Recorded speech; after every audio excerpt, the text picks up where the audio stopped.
ಸ್ನೇಹಿತರೆ, ಚರಿತ್ರೆ ಮತ್ತೊಂದು ವಿಡಿಯೋಗೆ ನಿಮಗೆಲ್ಲ ಪ್ರೀತಿಯ ಸ್ವಾಗತ. ಆಪರೇಷನ್ ಸಿಂಧೂರದ ಬಳಿಕ ಭಾರತ ಒಂದು ವಿಚಾರವನ್ನ ಕ್ಲಿಯರ್ ಆಗಿ ಅರ್ಥ ಮಾಡಿಕೊಂಡಿದೆ. ಅದೇನಪ್ಪ ಅಂದ್ರೆ, ಮುಂದೆ ಏನಾದರೂ ಯುದ್ಧ ಆದರೆ ಆ ಯುದ್ಧದಲ್ಲಿ ಮಿಸೈಲ್ಗಳು ನಿರ್ಣಾಯಕ ಪಾತ್ರ ವಹಿಸುತ್ತೆ. ಭಾರತ ಪಾಕಿಸ್ತಾನದ ಉಗ್ರ ನೆಲೆಗಳನ್ನು ಧ್ವಂಸ ಮಾಡೋದಕ್ಕೆ ಬಳಕೆ ಮಾಡಿದ್ದು ಇದೇ ಮಿಸೈಲ್ಗಳನ್ನ.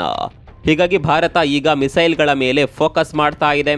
ನಮ್ಮ ಬ್ರಹ್ಮೋಸ್ ಅಂತೂ ಪಾಕಿಸ್ತಾನಕ್ಕೆ ನೀರು ಕುಡಿಸಿ ಬಂದಾಯಿತು. ಬ್ರಹ್ಮೋಸ್ ಆರ್ಭಟ ನೋಡಿದ ಚೀನಾ ನಮ್ಮಿಂದ ಇದನ್ನು ತಡೆಯುವ ಅಸ್ತ್ರವೇ ಇಲ್ಲ ಅಂತ ಹೇಳಿಬಿಡ್ತು. ಬ್ರಹ್ಮೋಸನ್ನೇ ನೋಡಿ ಬೆವರುತ್ತಿರುವ ಶತ್ರುಗಳಿಗೆ ಈಗ ಶಾಕಿಂಗ್ ನ್ಯೂಸ್ ಒಂದು ಬರ್ತಾ ಇದೆ. ಅದೇನಪ್ಪ ಅಂದ್ರೆ, ಭಾರತ ಬ್ರಹ್ಮೋಸ್ನ ಅಪ್ಪನನ್ನೇ ರೆಡಿ ಮಾಡ್ತಾ ಇದೆ. ಹೌದು, ಭಾರತ ಹೈಪರ್ಸಾನಿಕ್ ಕ್ರೂಸ್ ಮಿಸೈಲ್ ಅನ್ನ ಟೆಸ್ಟ್ ಮಾಡೋದಕ್ಕೆ ರೆಡಿ ಆಗಿದೆ.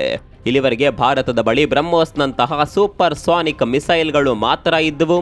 ಇನ್ನು ಮುಂದೆ ಭಾರತದ ಬತ್ತಳಿಕೆಗೆ ಹೈಪರ್ಸಾನಿಕ್ ಮಿಸೈಲ್ ಕೂಡ ಸೇರ್ಪಡೆಯಾಗಲಿದೆ. ಇದೀಗ ಭಾರತ ಮಾಡ್ತಾ ಇರುವ ಮಿಸೈಲ್ ಪರೀಕ್ಷೆಯ ಮೇಲೆ ಇಡೀ ಜಗತ್ತಿನ ಕಣ್ಣು ನೆಟ್ಟಿದೆ. ಚೀನಾ ಹಾಗೂ ಪಾಕಿಸ್ತಾನವಂತೂ ತುಂಬಾನೇ ಸೂಕ್ಷ್ಮವಾಗಿ ಇದನ್ನ ಗಮನಿಸುತ್ತಿದೆ.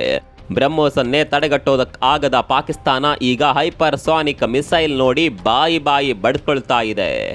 ಅಷ್ಟಕ್ಕೂ ಭಾರತ ರೆಡಿ ಮಾಡಿರುವ ಆ ಹೈಪರ್ಸಾನಿಕ್ ಮಿಸೈಲ್ ಆದರೂ ಯಾವುದು, ಅದರ ಶಕ್ತಿ ಸಾಮರ್ಥ್ಯವೇನು, ಹೈಪರ್ಸಾನಿಕ್ ಮಿಸೈಲ್ ಎಷ್ಟು ವೇಗದಲ್ಲಿ ದಾಳಿ ಮಾಡುತ್ತೆ, ಎಲ್ಲವನ್ನ ಡೀಟೇಲ್ ಆಗಿ ತೋರಿಸ್ತೀವಿ ನೋಡಿ.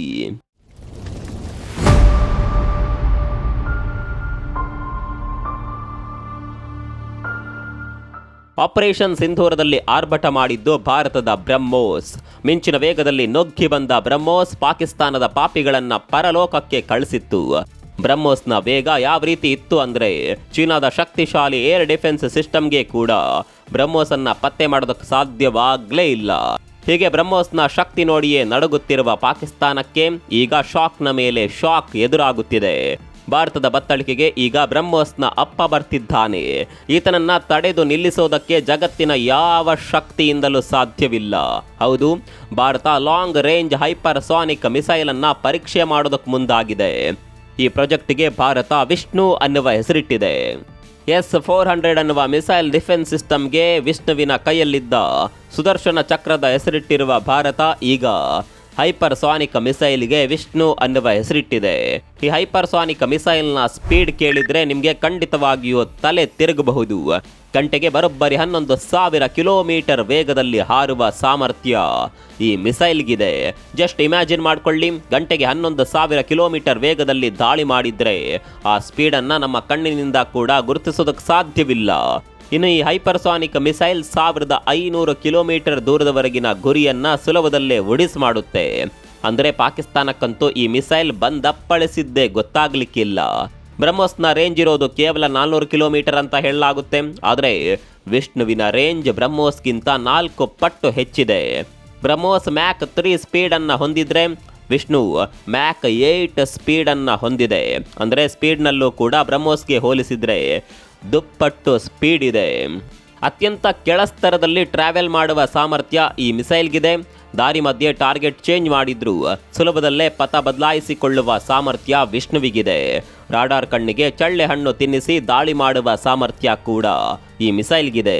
ಇನ್ನು ಏರ್ ಡಿಫೆನ್ಸ್ ಸಿಸ್ಟಮ್ನ ರೇಂಜ್ಗೆ ಇದು ಬರೋದೇ ಇಲ್ಲ. ಅಷ್ಟು ಸ್ಪೀಡ್ನಲ್ಲಿ ಹೋಗಿ ದಾಳಿ ಮಾಡಿದರೆ ಎಂತಹ ಏರ್ ಡಿಫೆನ್ಸ್ ಸಿಸ್ಟಮ್ ಆದರೂ ತಡೆಯೋದಕ್ಕೆ ಸಾಧ್ಯವೇ ಇಲ್ಲ. ಇನ್ನು ಎಲ್ಲಿ ಬೇಕಾದರೂ ಇದನ್ನ ಲಾಂಚ್ ಮಾಡಬಹುದು.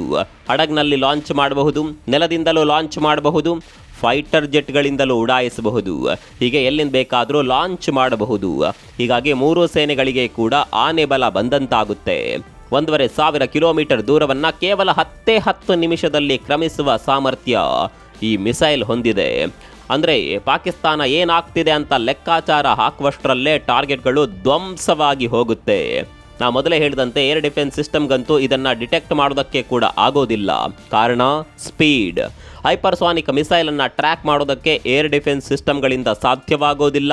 ಮೊದಲು ಮಿಸೈಲನ್ನು ಟ್ರ್ಯಾಕ್ ಮಾಡಬೇಕು, ನಂತರ ಅದಕ್ಕೆ ಫೈರ್ ಮಾಡಬೇಕು. ಅಷ್ಟೊಂದು ರಿಯಾಕ್ಷನ್ ಟೈಮ್ ಇಲ್ಲಿರೋದಿಲ್ಲ. ಹಾಗಂತ ಇದೇ ಮೊದಲ ಬಾರಿಗೆ ಭಾರತ ಹೈಪರ್ಸಾನಿಕ್ ಮಿಸೈಲನ್ನು ಟೆಸ್ಟ್ ಮಾಡ್ತಾ ಇದೆ ಅಂತ ಅಂದ್ಕೊಳ್ಬೇಡಿ. ಈ ಹಿಂದೆ ಕೂಡ ಹೈಪರ್ಸಾನಿಕ್ ಮಿಸೈಲ್ಗಳ ಪರೀಕ್ಷೆ ನಡೆದಿದೆ. ಆದರೆ ಈಗ ಮಾಡ್ತಾ ಇರುವ ಪರೀಕ್ಷೆ ಅಡ್ವಾನ್ಸ್ಡ್ ಟೆಕ್ನಾಲಜಿಯನ್ನು ಹೊಂದಿದೆ. ಇದು ತುಂಬ ಎತ್ತರದಲ್ಲಿ ಹಾರೋದಿಲ್ಲ, ತಳಮಟ್ಟದಲ್ಲಿ ಕೂಡ ಇದನ್ನು ಉಡಾಯಿಸಬಹುದು. ಬ್ಯಾಲಿಸ್ಟಿಕ್ ಮಿಸೈಲ್ಗಳಿಗೂ ಈ ಮಿಸೈಲ್ಗಳಿಗೂ ತುಂಬಾನೇ ವ್ಯತ್ಯಾಸ ಇದೆ. ಬ್ಯಾಲಿಸ್ಟಿಕ್ ಮಿಸೈಲ್ಗಳು ಲಾಂಚ್ ಆದ ಕೂಡಲೇ ಅವುಗಳನ್ನು ಸುಲಭದಲ್ಲೇ ಪತ್ತೆ ಹಚ್ಚಬಹುದು, ಟ್ರ್ಯಾಕ್ ಮಾಡಿ ಆಂಟಿ ಮಿಸೈಲ್ ಸಿಸ್ಟಮ್ಗಳ ಮೂಲಕ ಬ್ಯಾಲಿಸ್ಟಿಕ್ ಮಿಸೈಲ್ಗಳನ್ನೇ ಉಡಾಯಿಸಬಹುದು. ಆದರೆ ಇಲ್ಲಿ ಹಾಗಾಗೋದಿಲ್ಲ. ಇನ್ನು ನಾವು ಆರಂಭದಲ್ಲಿ ಮ್ಯಾಕ್ ಸ್ಪೀಡ್ನ ಬಗ್ಗೆ ಹೇಳಿದ್ವಿ. ವಿಷ್ಣುವಿಗೆ 8 ಮ್ಯಾಕ್ ಸ್ಪೀಡ್ನಲ್ಲಿ ದಾಳಿ ಮಾಡುವ ಸಾಮರ್ಥ್ಯ ಇದೆ. ಇಲ್ಲಿ ಮ್ಯಾಕ್ ಅಂದರೆ ಶಬ್ದದ ವೇಗ. ವಿಷ್ಣು ಮಿಸೈಲ್ಗೆ ಶಬ್ದಕ್ಕಿಂತ 8 ಪಟ್ಟು ವೇಗದಲ್ಲಿ ಶತ್ರುಗಳನ್ನು ಚಿಂದಿ ಉಡಾಯಿಸುವ ಶಕ್ತಿ ಇದೆ. ಇದೇ ಕಾರಣಕ್ಕಾಗಿ ಭಾರತದ ಶತ್ರುಗಳು ಚಳಿಯಲ್ಲೂ ಬೆವರುತ್ತಿದ್ದಾರೆ. ಇಂತಹ ಕ್ಷಿಪಣಿಗಳು ಜಗತ್ತಿನ ಕೆಲವು ದೇಶಗಳ ಬಳಿ ಮಾತ್ರ ಇರೋದು. ಅಮೆರಿಕ, ರಷ್ಯಾ, ಚೀನಾದಂತಹ ದೇಶಗಳ ಬಳಿ ಮಾತ್ರ ಇಂತಹ ಮಿಸೈಲ್ಗಳಿರೋದು. ಈಗ ಭಾರತದ ಬತ್ತಳಿಕೆಗೆ ಕೂಡ ಇಂಥದ್ದೊಂದು ಅಸ್ತ್ರ ಸೇರ್ಪಡೆ ಆಗ್ತಾ ಇರೋದು ನಿಜಕ್ಕೂ ಹೆಮ್ಮೆಯ ವಿಚಾರ. ಭಾರತಕ್ಕೆ ಈ ಮಿಸೈಲ್ ಸೇರ್ಪಡೆಯಾದ ನಂತರ ಪಾಕಿಸ್ತಾನದ ಯಾವ ಏರ್ ಡಿಫೆನ್ಸ್ ಸಿಸ್ಟಮ್ ಕೂಡ ವರ್ಕ್ ಆಗೋದಿಲ್ಲ. ಮೊದಲೇ ಪಾಕಿಸ್ತಾನದ ಬಳಿ ಇರೋದು ಚೀನಾ ಕೊಟ್ಟಿರುವ ಡೂಪ್ಲಿಕೇಟ್ ಏರ್ ಡಿಫೆನ್ಸ್ ಸಿಸ್ಟಮ್. ಇದನ್ನ ಭಾರತ ಆಪರೇಷನ್ ಸಿಂಧೂರದ ಸಮಯದಲ್ಲೇ ಉಡಾಯಿಸಿಬಿಟ್ಟಿತ್ತು. ಹೀಗೆ ಒಂದ್ ಕಡೆ ಪಾಕಿಸ್ತಾನ ನಡಕ್ತಾ ಇದ್ರೆ ಮತ್ತೊಂದು ಕಡೆ ಭಾರತ ಮತ್ತಷ್ಟು ಬಲಿಷ್ಠವಾಗುತ್ತಿದೆ. ಕೇವಲ ಮಿಸೈಲ್ಗಳ ವಿಚಾರದಲ್ಲಿ ಮಾತ್ರವಲ್ಲ, ಏರ್ ಡಿಫೆನ್ಸ್ ಸಿಸ್ಟಮ್ಗಳ ವಿಚಾರದಲ್ಲಿ ಕೂಡ ಬಲಿಷ್ಠವಾಗುತ್ತಿದೆ. S-400 ಅನ್ನುವ ಬ್ರಹ್ಮಾಸ್ತ್ರ ಇರುವಾಗಲೇ ಈಗ ಮತ್ತೊಂದು ಬ್ರಹ್ಮಾಸ್ತ್ರ ಭಾರತಕ್ಕೆ ಸೇರ್ಪಡೆಯಾಗಲಿದೆ. ಹೌದು, DRDO QR-SAM ಅನ್ನುವ ಏರ್ ಡಿಫೆನ್ಸ್ ಸಿಸ್ಟಮ್ ಅನ್ನ ಅಭಿವೃದ್ಧಿ ಮಾಡ್ತಾ ಇದೆ. ಇಲ್ಲಿ QR-SAM ಅಂದರೆ quick reaction surface to air missile ಅಂತ ಅರ್ಥ. ಅಂದರೆ ತುಂಬಾನೇ ವೇಗದಲ್ಲಿ ಇದು ಮಿಸೈಲ್ಗಳನ್ನ ಪತ್ತೆ ಮಾಡುವ ಸಾಮರ್ಥ್ಯ ಹೊಂದಿದೆ. ಕೇವಲ 3ರಿಂದ 30 ಕಿಲೋಮೀಟರ್ ದೂರದಲ್ಲಿ ಮಿಸೈಲ್ ಹಾರಿ ಬಂದರೂ ಅದನ್ನು ಧ್ವಂಸ ಮಾಡುವ ಸಾಮರ್ಥ್ಯ ಈ ಏರ್ ಡಿಫೆನ್ಸ್ ಸಿಸ್ಟಮ್ಗಿದೆ. ಇದರ ರಿಯಾಕ್ಷನ್ ಟೈಮ್ ತುಂಬಾನೇ ಕಡಿಮೆ ಇದೆ. ಕೆಲವು ಸೆಕೆಂಡ್ನಲ್ಲಿ ತೂರಿ ಬರುವ ಮಿಸೈಲನ್ನು ಪತ್ತೆ ಮಾಡಿ ಅಲ್ಲೇ ಪ್ರತಿದಾಳಿ ಮಾಡುತ್ತೆ. ಇದರ ರಾಡಾರ್ ಡ್ರೋನ್ಗಳನ್ನು, ವಿಮಾನಗಳನ್ನು, ಹೆಲಿಕಾಪ್ಟರ್ಗಳನ್ನು, ಮಿಸೈಲ್ಗಳನ್ನು ಪತ್ತೆ ಮಾಡುತ್ತೆ. 100 ಕಿಲೋಮೀಟರ್ ರೇಂಜ್ನಲ್ಲಿ ಶತ್ರುಗಳ ಯಾವುದೇ ಅಸ್ತ್ರಗಳು ದಂಡೆತ್ತಿ ಬಂದರೂ ಅವುಗಳನ್ನು ಈ ಮಿಸೈಲ್ ಡಿಫೆನ್ಸ್ ಸಿಸ್ಟಮ್ನ ರಾಡಾರ್ ಸುಲಭದಲ್ಲೇ ಟ್ರ್ಯಾಕ್ ಮಾಡುತ್ತೆ. ಈ ಏರ್ ಡಿಫೆನ್ಸ್ ಸಿಸ್ಟಮ್ ಅನ್ನು ಸೇನಾ ವಾಹನದಲ್ಲಿ ಕೂಡ ಸುಲಭದಲ್ಲೇ ಸಾಗಣೆ ಮಾಡಬಹುದು. ಅಂದರೆ ಸೇನೆ ಒಂದು ಕಡೆಯಿಂದ ಮತ್ತೊಂದು ಕಡೆಗೆ ಹೋಗುವ ಸಂದರ್ಭದಲ್ಲಿ ಕೂಡ ಇದನ್ನು ತೆಗೆದುಕೊಂಡು ಹೋಗಬಹುದು. ಸಂಚಾರದ ಸಮಯದಲ್ಲಿ ಕೂಡ ಇದು ರಕ್ಷಾ ಕವಚವಾಗಿ ಕೆಲಸ ಮಾಡುತ್ತೆ. ಅಂದರೆ ಮುಂದಿನ ಬಾರಿ ಏನಾದರೂ ಪಾಕಿಸ್ತಾನ ಕಿರಿಕ್ ಮಾಡಿದರೆ ಆಕಾಶದಿಂದ ಮಿಸೈಲ್ಗಳ ಮಳೆ ಅಂತೂ ಖಂಡಿತ ಆಗುತ್ತೆ. ಅದರ ಜೊತೆಗೆ ನಮ್ಮ ಭೂಸೇನೆ ಪಾಕಿಸ್ತಾನಕ್ಕೆ ನುಗ್ಗಿ ಹೋಗುತ್ತೆ. ಆ ಸಂದರ್ಭದಲ್ಲಿ ಮಿಸೈಲ್ಗಳಿಂದ ನಮ್ಮ ಭೂಸೇನೆ ಮೇಲೆ ದಾಳಿ ಮಾಡೋದಕ್ಕೆ ಕೂಡ ಆಗೋದಿಲ್ಲ. ಕಾರಣ ಈ ಮಿಸೈಲ್ ಡಿಫೆನ್ಸ್ ಸಿಸ್ಟಮ್ ಸೇನೆಯ ಜೊತೆ ಮೂವ್ ಆಗುತ್ತೆ. ಹೀಗಾಗಿ ಇದು ಭೂಸೇನೆಗೆ ಆನೆ ಬಲ ತಂದು ಕೊಡುತ್ತೆ. ಅಲ್ಲಿಗೆ ಭಾರತಕ್ಕೆ ಏರ್ ಡಿಫೆನ್ಸ್ ಸಿಸ್ಟಮ್ಗಳ ಭದ್ರ ಕೋಟೆಗಳು ರಕ್ಷಣೆ ಕೊಡಲಿವೆ. ಒಂದು ಕಡೆಯಲ್ಲಿ S-400 ಇದೆ, ಮತ್ತೊಂದು ಕಡೆಯಲ್ಲಿ ಭಾರತದ ಆಕಾಶ್ ಇದೆ. ಈಗ QR-SAM ಕೂಡ ಭಾರತಕ್ಕೆ ರಕ್ಷಾ ಕವಚವಾಗಿ ನಿಲ್ಲಲಿದೆ. ಅಲ್ಲಿಗೆ ಭಾರತ ಎಲ್ಲ ವಿಭಾಗದಲ್ಲೂ ಕೂಡ ಬಲಿಷ್ಠವಾಗುತ್ತಾ ಹೋಗುತ್ತೆ.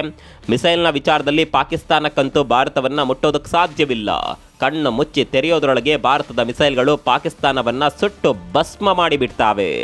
ಅತ್ತ ಪಾಕಿಸ್ತಾನ ಒಂದು ವೇಳೆ ಮಿಸೈಲ್ಗಳನ್ನು ಹಾರಿಸಿದ್ರೂ ಕೂಡ ಅದು ಭಾರತಕ್ಕೆ ಬಂದ ಪಳಿಸೋದಿಲ್ಲ. ಅಂತಹ ರಕ್ಷಣಾ ವ್ಯವಸ್ಥೆಯನ್ನ ಕೂಡ ಭಾರತ ಮಾಡಿಕೊಂಡಿದೆ. ಭಾರತ ಬಲಿಷ್ಠವಾಗುತ್ತಿದೆ ಅನ್ನೋದಕ್ಕೆ ಇದೆಲ್ಲ ಸಾಕ್ಷಿಗಳು. ಭಾರತದ ಈ ಬೆಳವಣಿಗೆಯ ಬಗ್ಗೆ ನಿಮ್ಗೆ ಏನನ್ಸುತ್ತೆ? ಕಾಮೆಂಟ್ ಮಾಡಿ.